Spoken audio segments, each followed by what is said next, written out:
I need to improve, me. It's all good, baby. First real acid test for Anthony Joshua. To be a great fighter, you have to do great things. This is a fight that can change from champion to legend overnight.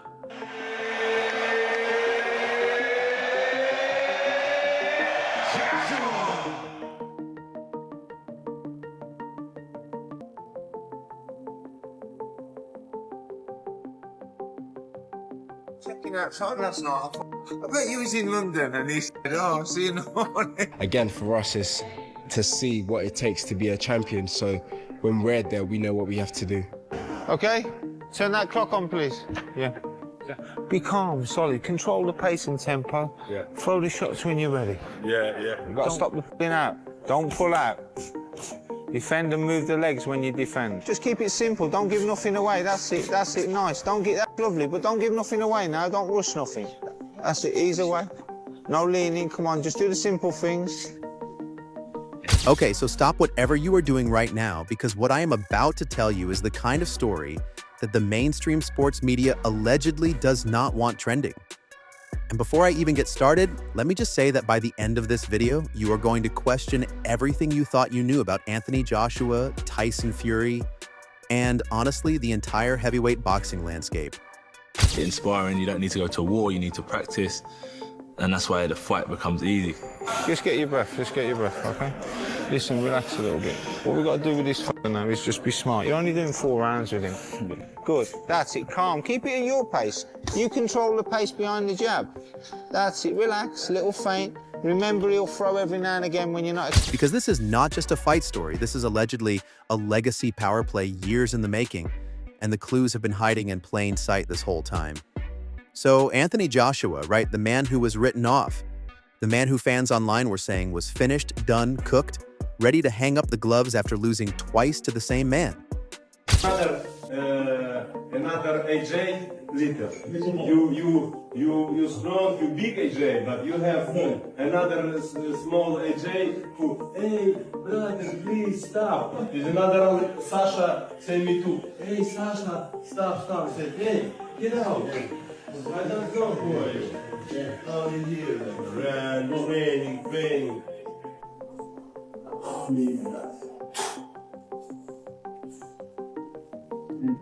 That man is now back, allegedly training harder than he has in his entire career, and here is where it gets immediately strange. Because the person helping him do it is the exact same man who beat him twice. Yes, Oleksandr Usyk, former undisputed heavyweight champion of the world. In camp recently, or in your camp, there's been the presence of Anthony Joshua. How's that been training? I'm sure you don't train all the time with him, but having him around and we're seeing clips of you two training together, how's that been?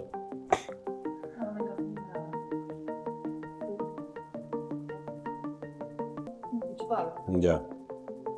Good, I feel good. I'm very happy with Anthony with me in camp, yeah. Sometimes we're training together. It's not more time, maybe 2-3 times on. Man who handed Joshua the most humiliating back-to-back defeats of his professional career is now apparently in Joshua's corner, helping him prepare for Tyson Fury. And I know what you are thinking. You are thinking this has to be some kind of joke, some kind of social media prank. But reports suggest this is completely real and happening multiple times a week.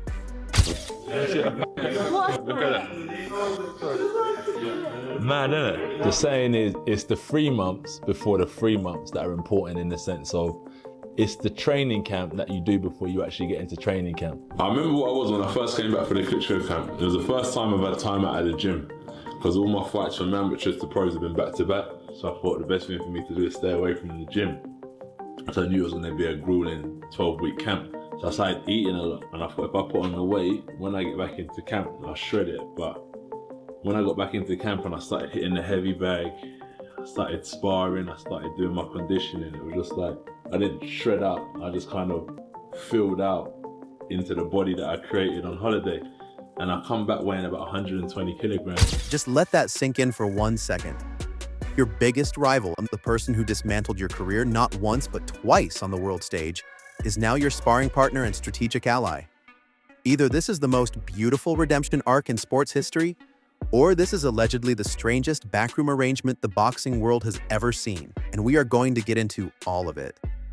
But first, breaking news interruption. We now like Miami Beach, we drink. You like coconut? Yes, you like. We drink cold coconut with ice and music. Ready? Yeah. Long step.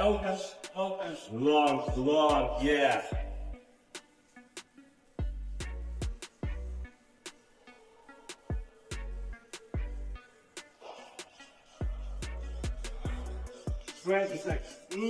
Good coconut. Yes. Delicious.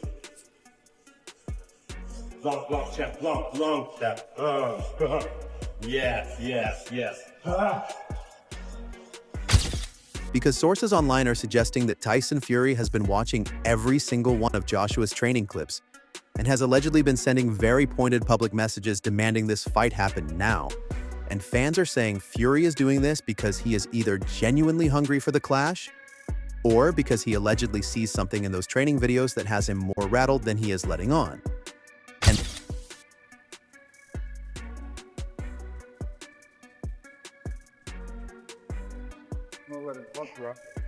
And Then I go from here to WBC. Yeah. In Germany? Yeah. Then to England for a couple days. Okay. Then to Saudi.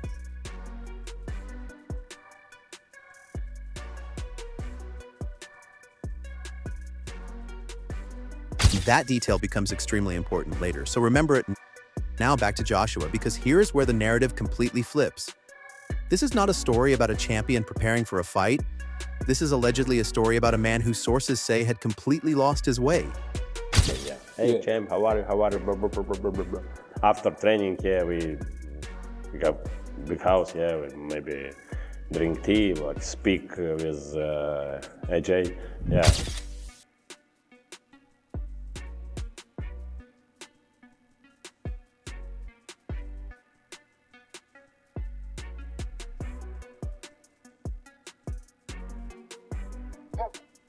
$15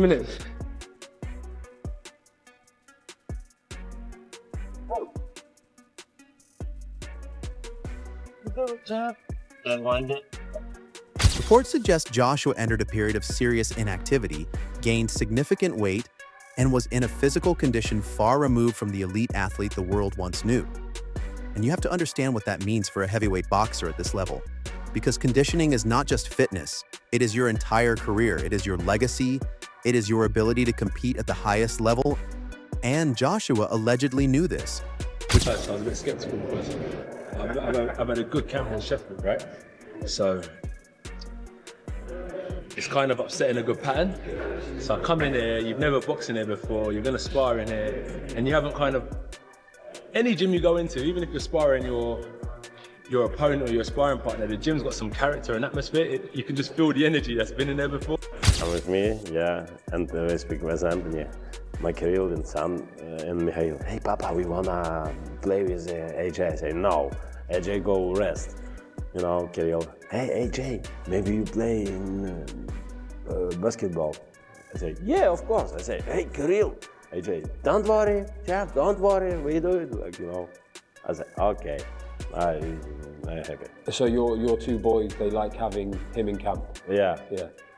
Are they, how old are they now, your two sons? 11, 30. And they're both, do either of them box yet? No, he training judo. Okay, and are you going to keep them away from boxing? Which is why the rebuild was not just physical, but deeply personal. Coaches in camp are reportedly emphasizing fundamentals that sound almost too basic for a world champion. Staying calm, controlling pace, maintaining solid defense, not taking unnecessary risks, and online fans are asking why a former unified heavyweight champion needs to be reminded of the absolute basics. I probably have like 2 fruit shakes, maybe like an orange one and a green one. And then I'd have like turkey bacon, avocado, eggs, bread. Then I have a bowl of porridge. Then I can have a bowl of yogurt. And that is breakfast. And then I'll go to the gym. And then after the gym, I'll have like my protein shake. Then I'd have like a food shake blended up. So it's actually like actual like chicken, potatoes all blended up. All blended up. How does that taste? Like what it sounds like. But it's all about the gains. So get that in me. Get back, maybe like some fish, you know, some asparagus, all that kind of stuff. After training, then I'll go training again, have a bit of protein shakes after training, and then have maybe some chicken in the evening. But the thing that helped me the most is straight after training, the recovery. It's not so much like the food that I'm fueling for my big meal, it's the stuff I take after training to feed myself. I think that's... And the answer to that question allegedly reveals something much bigger about what was really going on behind the scenes in Joshua's career.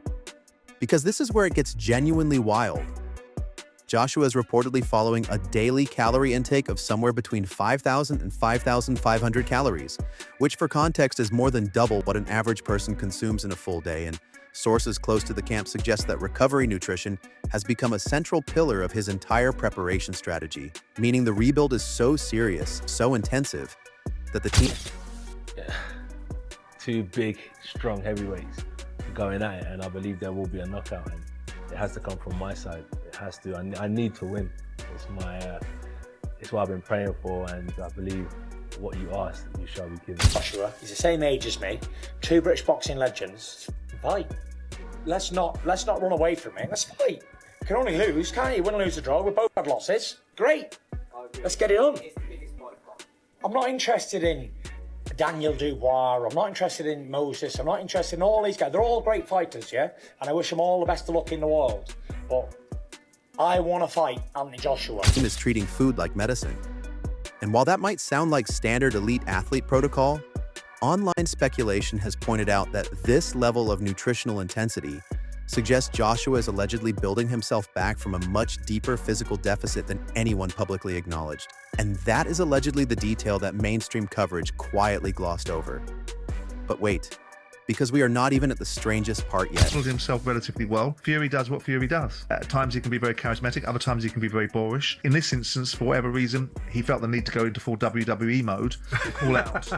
Anthony Joshua, it made intriguing watching for people, I suppose. I don't think Anthony Joshua is the landlord. I don't think coming after getting ironed out by Daniel Dubois puts you in the box seat. You are both the biggest names in British boxing over the last decade. This is the past having an opportunity to have a swan song with huge money attached to it because people want to see this particular fight. That's not about heavyweights. That's not about world titles. That's about money. That's all that's about. And if that's what people want to go and watch, that's fine. I'm more interested in what's happening with Moses Atoma. I'm more interested in what's happening with Fabio Wardley and Daniel Dubois and Ajit Kabiel because I think they're the future and the way that heavyweight boxing is going.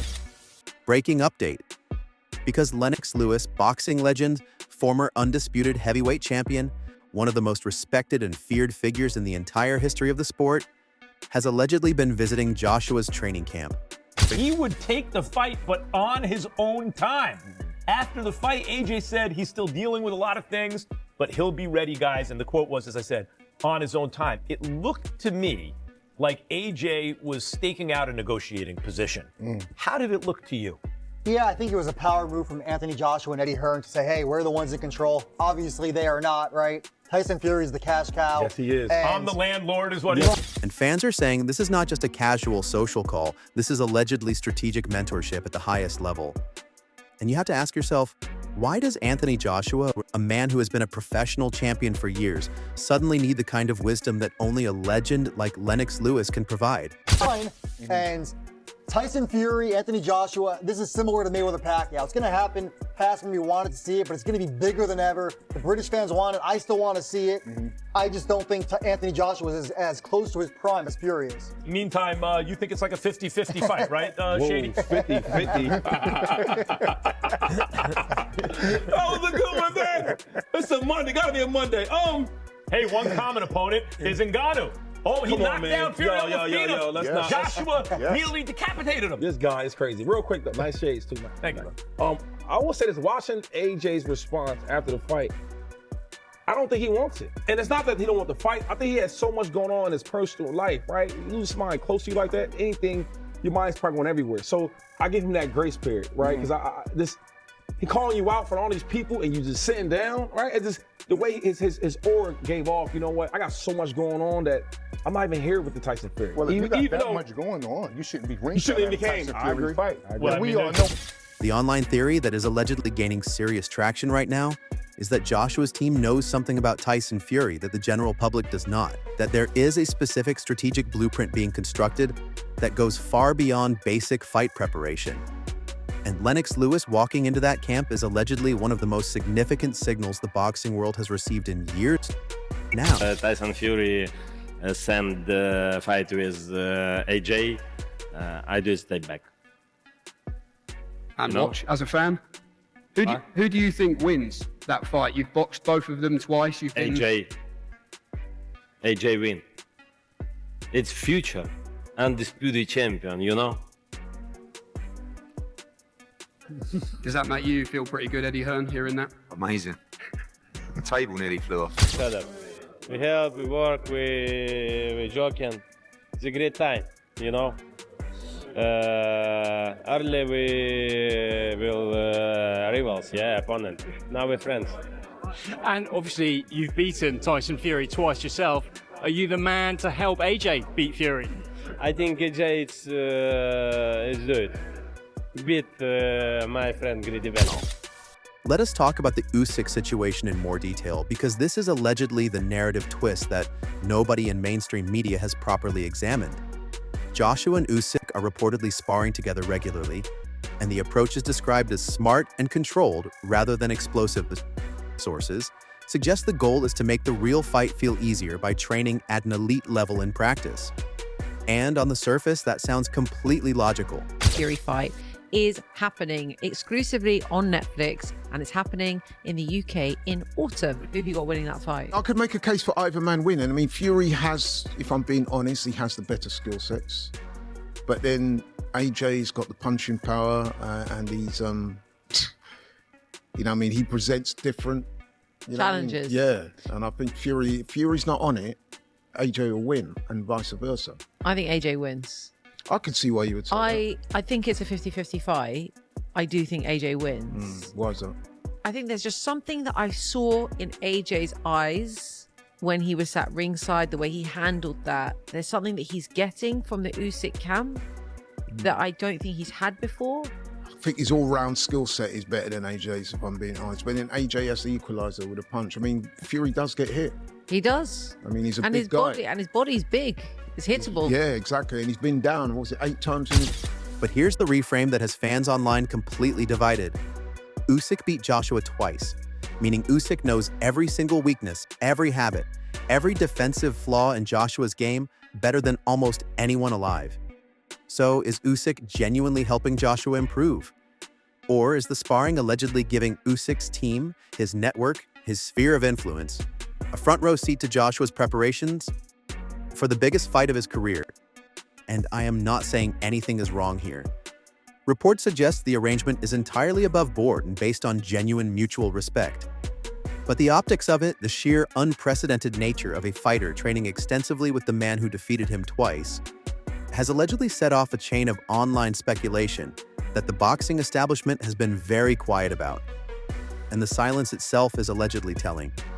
Now, Joshua himself has apparently been very vocal about his predictions, telling anyone who will listen that he expects a knockout victory over Fury, and that this fight represents the moment that could elevate him from champion to legend. And Usyk, in what is allegedly the most unexpected endorsement of the decade, is reportedly backing Joshua to win and has even floated the idea of a future undisputed title run, which means the man who took Joshua's belts is now allegedly the man most publicly invested in Joshua's comeback. Champions do not rebuild from scratch in public view unless the public viewing serves a purpose. And if that speculation even contains a grain of truth, then everything you just watched unfold is allegedly not a sports story at all. It is a masterclass in narrative control. So the question I want you to answer in the comments right now is this. Is Anthony Joshua genuinely on the greatest redemption arc in heavyweight boxing history? Or is this allegedly the most brilliantly constructed hype campaign the sport has ever seen? Because one of those possibilities makes him a warrior and the other allegedly makes him a genius.